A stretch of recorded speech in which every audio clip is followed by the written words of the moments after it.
अभी तो चर्चा हुई है उसी पे। हाँ, उन्होंने कहीं जाना। हाँ, आप ऐसे ही बोला करो तो मुझे भी आ जाएगी पंजाबी। है ना, है ना। तो बाबा ने कहा, कहते हैं कि तुम कौन सी बात याद रखो तो अवस्था हमारी अचल अडोल हो जाएगी। कहते हैं पास्ट इज पास्ट, जो बीत गया वो बीत गया।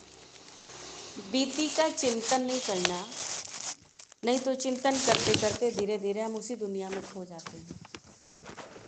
आगे बढ़ते जाना है, सदा एक की तरफ देखते रहो तो अवस्था अचल अडोल हो जाएगी। है ना, किसकी तरफ देखना है? ईश्वर की तरफ, परमात्मा की तरफ देखना है। वही सब कुछ है, वही दाता है, विधाता है, मुक्तिदाता है, जीवन मुक्तिदाता है। तो अचल अडोल हो जाएगी। तुमने अब कलयुग की हद छोड़ दी। है ना। अब कहेंगे कैसे हद छोड़ दी है, तो इसी दुनिया में। तो फिर उसके लिए कैसे छोड़ दी? बुद्धि से।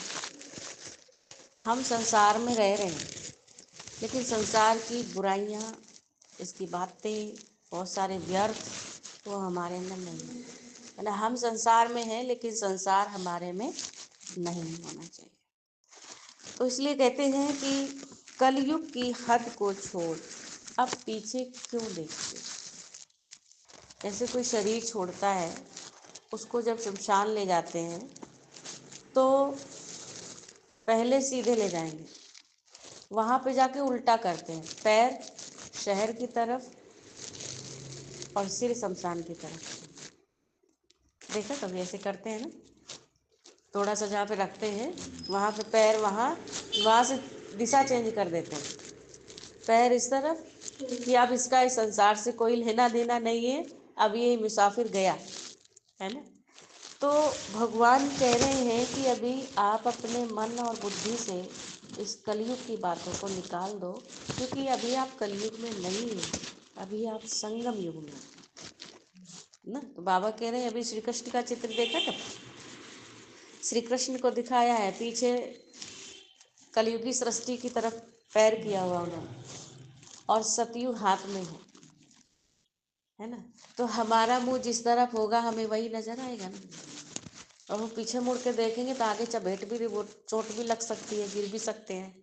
है ना। जैसे हम सभी गाड़ी चलाते हैं, स्कूटी चलाते हैं, कार चलाते हैं, तो क्या करते हैं, माइंड एकदम एकाग्र आगे होता है ना, दाएं बाएं साइड नहीं होता है। कोई बात भी करता तो क्या कहते हैं, नहीं बोलना, नहीं डिस्टर्ब नहीं करना। भाई ड्राइवर के बगल में सोना भी नहीं है। किसी को नींद आती है ना तो कहते ड्राइवर के बगल में बैठ के, जो गाड़ी चला रहा है उसके बगल में बैठ के सोना भी नहीं है, तो आलस आ जाएगा, प्रॉब्लम हो जाएगी।